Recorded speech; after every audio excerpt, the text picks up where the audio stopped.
रूस Ukraine war के बीच America की बड़ी रणनीति सामने आई है। सोवियत समर्थक रहे देशों को लेकर बड़ी तैयारी की जा रही है। इन देशों को अपने हथियार देगा अमेरिका।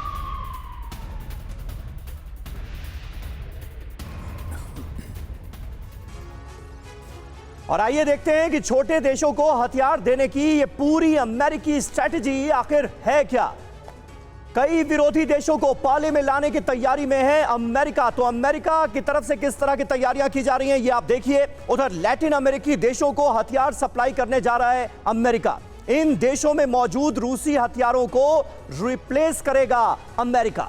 क्यूबा, निकारागुआ और वेनेजुएला हथियार देगा अमेरिका। इन तमाम मुल्कों में अमेरिका हथियार देने की तैयारी कर चुका है। अमेरिका को फायदा क्या होगा इससे? इन देशों में रूस का प्रभाव खत्म होगा। अमेरिकी आर्म्स इंडस्ट्री को नया बाजार मिलेगा, जिसकी हम चर्चा कर रहे थे। वैश्विक मंच पर रूस चीन का दबदबा भी इससे निश्चित तौर पर घटेगा। डीके पांडे साहब, यानी कुल मिलाकर निकलकर बात वही सामने आ गई जिसका जिक्र हुआ, अमेरिका का आर्म्स प्लान।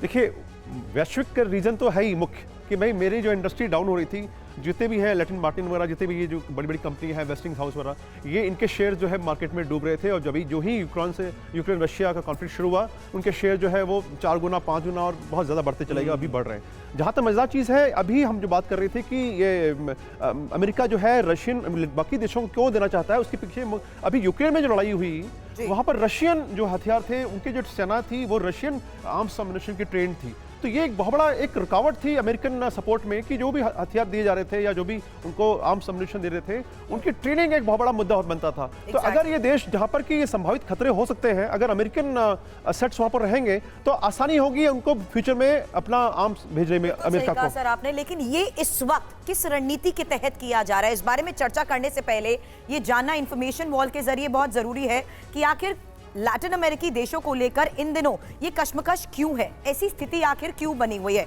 कुछ देशों में हालांकि अभी भी अमेरिका अब विरोध बेहद ज्यादा उसका रहा है, मुखर है अपने विरोध को लेकर, अपने स्टैंड को लेकर। इस बीच चीन ने यहां पर पैठ बढ़ाने की अगर कोशिश की है तो क्या यही एक बड़ी वजह है कि अमेरिका इस वक्त ऐसे फैसले ले रहा है?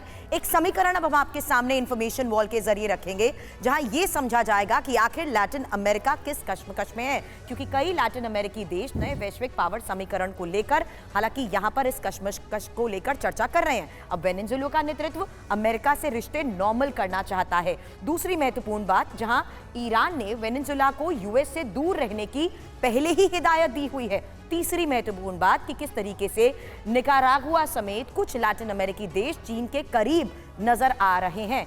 चौथी महत्वपूर्ण बात यह है अर्जेंटीना और अमेरिका के रिश्ते को लेकर, जो पिछले कुछ समय से हालांकि काफी तनावपूर्ण रहे हैं। पांचवी महत्वपूर्ण बात कि कैसे क्यूबा में दशकों तक चला अमेरिका विरोध अब कम हुआ है, लेकिन महत्वपूर्ण ये कि ये विरोध अभी खत्म नहीं हुआ है। अब लैटिन अमेरिकी देशों को लेकर यूएस, चीन और रूस में टेंशन बढ़नी ऐसे में तय मानी जा रही है। मेरा सवाल संदीप त्रिपाठी आपसे है, एज अ फॉरेन एक्सपर्ट, ये रणनीति इस समय क्यों अपनाई जा रही है? और ये इंफॉर्मेशन भी हमने समझने की कोशिश की कि आखिर इसकी पूरी बैकग्राउंड है क्या, किसके किस तरीके से रिश्ते हैं, ऐसे में अमेरिका किस विजन के साथ ये स्टैंड ले रहा है इस वक्त?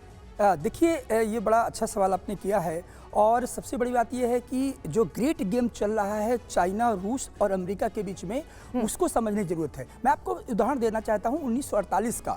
1948 और 47 में ट्रूमैन डॉक्ट्रिन आता है और 48 मार्शल प्लान आता है। द्वितीय विश्व युद्ध के बाद अमेरिका ने कहा कि यूरोप की स्थिति बहुत खराब है, अब हम आपको रिकवरी दे, इकोनॉमिक रिकवरी करेंगे। और वो इकोनॉमिक रिकवरी नहीं था, वो सोवियत यूनियन को ब्लॉकेट करने का तरीका था। तो आज वही स्थिति है। सोवियत यूनियन के प्रभाव, रूस के प्रभाव को लैटिन अमेरिका हो और स्पेशली चाइना का जो इन्फ्लुएंस लैटिन अमेरिका में, अफ्रीका में बढ़ा है, उसको रोकने के लिए कवायद है अमेरिका की। तो इसको इस तरह से देखा जाना चाहिए कि एक तरह से सॉफ्ट पावर है कि हम आपको इकोनॉमिक और मिलिट्री असिस्टेंस करेंगे और आप अपनी इकोनॉमी को बूस्ट कीजिए। जो पूरा लैटिन अमेरिका, कहीं ना कहीं आपने क्यूबा का जिक्र किया, एक हिस्ट्री लेगेसी रही है अमेरिका विरोध की। तो ये इतिहास के यदि आप पढ़ने देखेंगे तो मार्शल प्लान और ट्रूमैन डॉक्ट्रिन के ही तहत आता है। तो मुझे बहुत आश्चर्य नहीं लगता है। हाँ, चाइना का प्रभाव को कंटेन करने के लिए और रूस के जो आपने कहा सोवियत यूनियन का जो एरा था, जिसको स्फीयर ऑफ इन्फ्लुएंस रूस कहता है हमेशा, उसको कंटेन करने के लिए उसका एक प्रयास है।